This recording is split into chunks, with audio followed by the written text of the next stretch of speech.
হয়তো মহান আল্লাহ তাআলা তাদের মাধ্যমে একটা উসিলা হিসেবে কাজ করে। অনেকগুলো বিভিন্ন এজেন্সির কথা শুনতে পারি। আমার কাছে কেন জানি না মনে হইতো যে ওটা হচ্ছে পৃথিবীর সবচেয়ে শ্রেষ্ঠ হাসি। আসসালামু আলাইকুম। আজকে আমাদের সঙ্গে রয়েছেন আমাদের একজন শিক্ষার্থী আবু ইব্রাহিম, যিনি বিং এমবিবিএস এর মাধ্যমে রাশিয়ার টিভার স্টেট মেডিকেল ইউনিভার্সিটিতে অ্যাডমিশন হয়েছেন।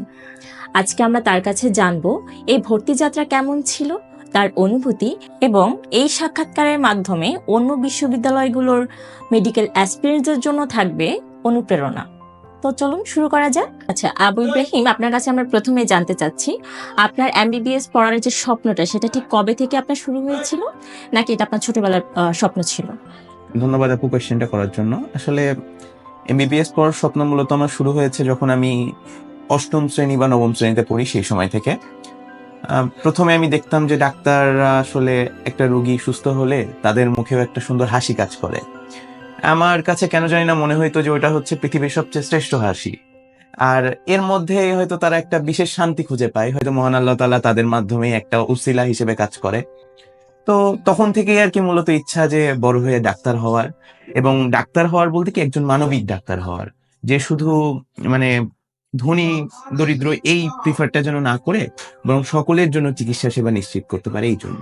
তো এ পর্যায়ে আমি আপনার কাছে আবারও জানতে চাচ্ছি, আমাদের অনেক শিক্ষার্থী আছেন যারা বাংলাদেশের প্রাইভেট মেডিকেলগুলোতে অ্যাডমিশন নিচ্ছেন।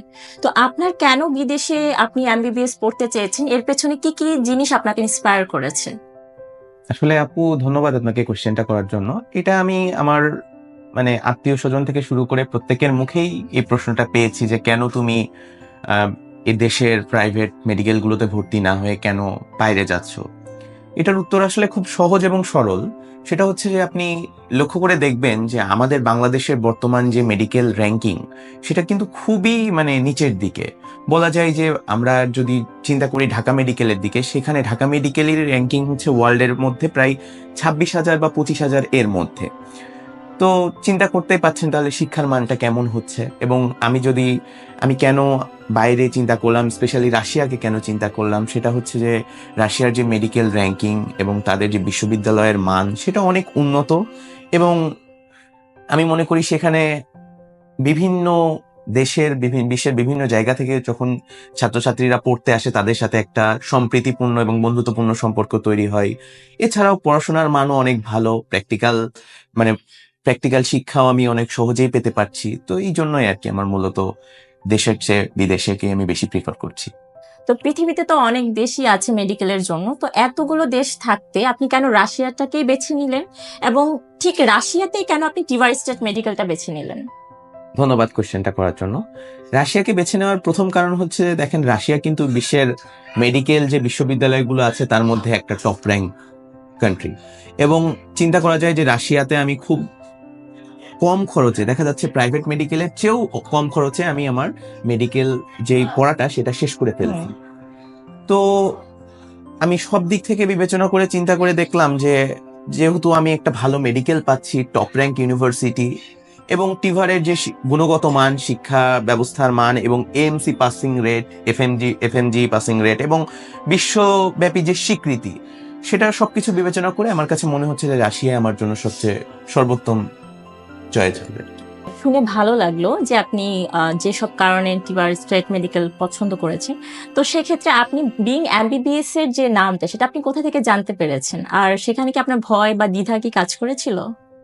আসলে আপু প্রথমে তো বুঝতেই পারছেন, প্রথমে যখন আমি শুরু করেছিলাম আমার মেডিকেল, এই যে আমি বাইরে পড়বো এই বিষয়টা, তখন প্রথম দিকে সবারই যেরকম দ্বিধা ভয় কাজ করে, আমিও এর ব্যতিক্রম না, আমারও কাজ করেছে।